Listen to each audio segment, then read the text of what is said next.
Hey guys, it's Heath with Pork Barrel Barbecue and Barbecue Backyard here at the World Barbecue Championships, Memphis in May 2011. We're here with one of the legends of barbecue. I know it's a name and a face you're all familiar with. Chris Lilly, Big Bob Gibson's out of Decatur, Alabama. Good Chris, to see you, my friend. How are you? Thanks for dropping by. Hey, thanks for having us. You got a lot going on these days. Absolutely, it's staying busy. It's pretty busy. exciting. It's not all competitions, but a lot of traveling, a lot of celebrating barbecue all over the U.S. How many miles you put on this year so far in support of barbecue? Oh, that's hard to say because a lot of them are through the air. Yeah, thousands. We'll say that. Yeah, it's crazy. Well, I wanted to get a chance to talk to you about a couple of your products, about your restaurant, and then about the exciting new Food Network show, Best in Smoke, which premiered on Sunday on Food TV. Let's talk first about the white sauce. This is a very unique and very famous sauce. You don't find this in a lot of parts of the country, and I know this is by far the standard for white sauce. Tell us a little bit about the white sauce. Well, this is one of Big Bob Gibson's original sauces. It was developed in 1925, mainly for poultry, for his barbecue chickens, his whole chickens. But this, and you had a thin red sauce, but this is the original white sauce. A lot of white sauces out there that you see, you can always trace them back to Big Bob Gibson barbecue in 1925. But yeah, definitely a regional sauce, but it's a sauce that's catching on. So you're starting to see this label and this sauce all over the country. What do folks say when they come into your restaurant for the first time? And they're expecting probably a tomato-based sauce like most of the country is familiar with, and they see this. Are they shocked by it? Do they ask you how do they use it? And then what are their reactions? Well, people from Alabama, especially Decatur, Alabama, have always thought growing up that barbecue sauce is white. So when we get somebody in from out of town, they look at it and they wonder what to do with it. It's a great tangy, peppery flavor that goes great on poultry. They wonder, well, do I put it on my salad? What do I do with it? And the answer is always yes. Yeah. It's good on just about anything. Pork, chicken, beef. It's a nice, tangy, peppery flavor, but specialty is poultry, turkey, and chicken. And it is a great sauce. I will give it the Pork Barrel Barbecue sauce endorsement. Where can folks around the country? I know they can get it on your website, but if they're not in on a computer, they're not in Decatur at the restaurants, where can they find it and what kind of stores? And go to the grocery store, especially in the Southeast. Any of your big grocery store chains should have it. And if they don't, you better ask for it. So check it out. It's very unique, and don't be afraid. Like we like to say in food, at least give something at least 2 chances. Yeah. First time someone could have made it wrong, messed it up. Second time you might love it. I guarantee you're going to love this. Now, you can always try BigBobGibson.com as well. That's right, but BigBobGibson.com. And when you're on that website and you're wondering how do I use that white sauce, I highly recommend the Big Bob Gibson Barbecue Cookbook, which came out about a year and a half ago now, I think. Yes, I tell you, it's in its 3rd edition already. Wow. And the sales and the acceptance in the barbecue world has just been wonderful. I'm very proud of this book. I put my heart and soul in this book, and it tells a lot about the history of our restaurants, but a lot of old classic barbecue techniques, and then how we work with them around the country doing competitions as well. So there's a lot of valuable information in this book. A lot of what I do in competition, what I'll be doing at Memphis in May this weekend, is poured into this book. And yeah, there are a lot of great books out there, but if you're only going to get one book, I highly recommend this book. I got it right when it came out last year. It's got great recipes in it. It's got great stories about, not only about Big Bob Gibson, but about barbecue in general.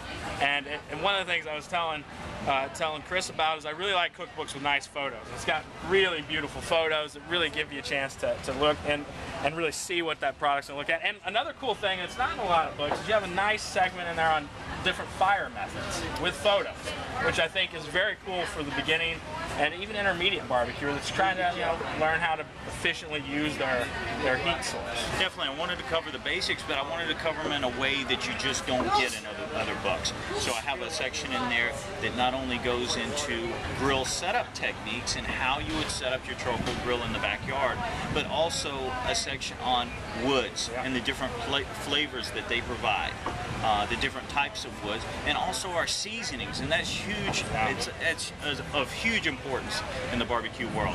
You've got to think through and know how to go through the process of developing your own signature dry rub and seasoning blend, and we've got it in the book. Now, I gave you fair warning on this. what is your favorite recipe in the book? If someone's at home and they wanted to eat what you would choose to eat out of there, what would it be? Well, I would ask them, how much time do you have and you want to spend in your backyard? That's definitely, because if you've got the time and you want to put out some fabulous stuff, I always go to Ode to Pork, that chapter, because pork is definitely my favorite. But if you only have, 30 minutes or something like that, and you want a classic, simple recipe, airline chicken breast with basil butter, 5 ingredients, and that's it. Salt, pepper, butter, basil, and chicken. Nice. Okay? You can knock it out in 30 minutes, and I'm telling you, for such a simple recipe, spot on. Nice. Excellent. Now, let's say that people try this at home, but they want to try it from you, the master. Where are your restaurants at, and where can they come try it? We've got 2 locations in Decatur, Alabama, and that is north central Alabama, near Birmingham, Huntsville, right south of Nashville.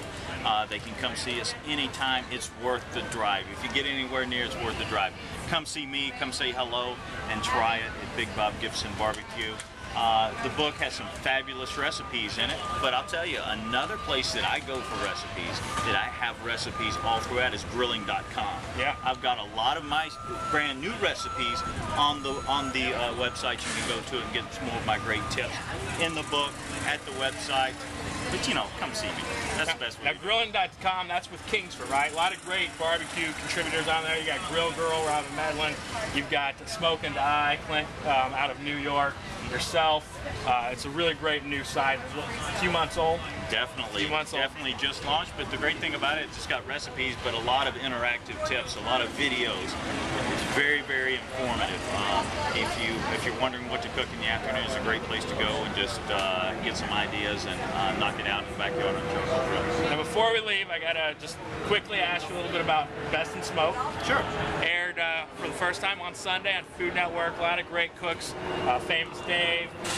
We got Chris Hart from IQ, I believe 2009 Jack Daniels World Champion. That's right. Some great teams. We've, of course, the Shed. Can't forget those. Those guys are here this weekend in Memphis. And Brad was a finalist last year at this event. Yes. Memphis in May, and his whole hog. We had some stiff competition on the show.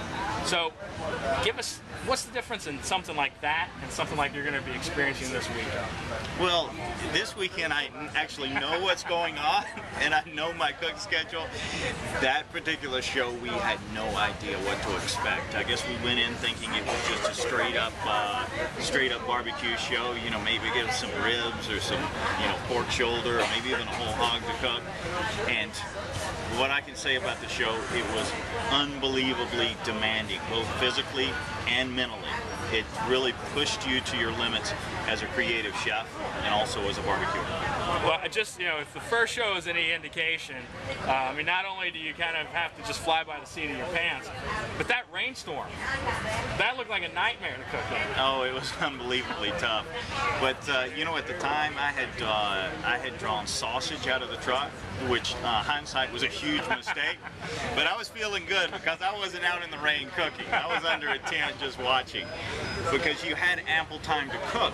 What a lot of people don't realize was the pantry is very, very limited on what we could select from to actually accompany the meat. Any clues you can give us to what we may look forward to seeing in these next upcoming episodes? All I can say is keep your fingers crossed, root for me, because obviously after the first episode, I need a little help, okay? I gotta make it. It's definitely a tough competition, and in one I had no idea what I was getting into, but looking back on it, wow. How do you rank it as far as your history of barbecue and your career? Is it tougher than any other contest you've ever done? Without a doubt. Without a doubt, because any other contest I've ever been in, I know what's in front of me. That contest, I absolutely had no idea. None of the contestants did. It was a tough cook. Well, we will be tuning in on Sundays, 10 o'clock Eastern, 9 o'clock Central on the Food Network, rooting on Chris and all the other great barbecuers. Really, the only certainty we know right now is the real winner is barbecue, because we've got a great show on with some really great cooks. Check out Chris at Big Bob Gibson if you're down in Decatur. Get his book. try his sauces. You know, Kingsford Charcoal, great sponsor of what Chris does, and you know, we use Kingsford every time we're out cooking on the contest circuit. We use this great product right here, the competition, and love it. And anyway, thank you so much. Good luck this weekend. Thank you. Hopefully we'll see you on stage. Awesome, my friend. Great. Thanks, Chris. We'll see you guys later.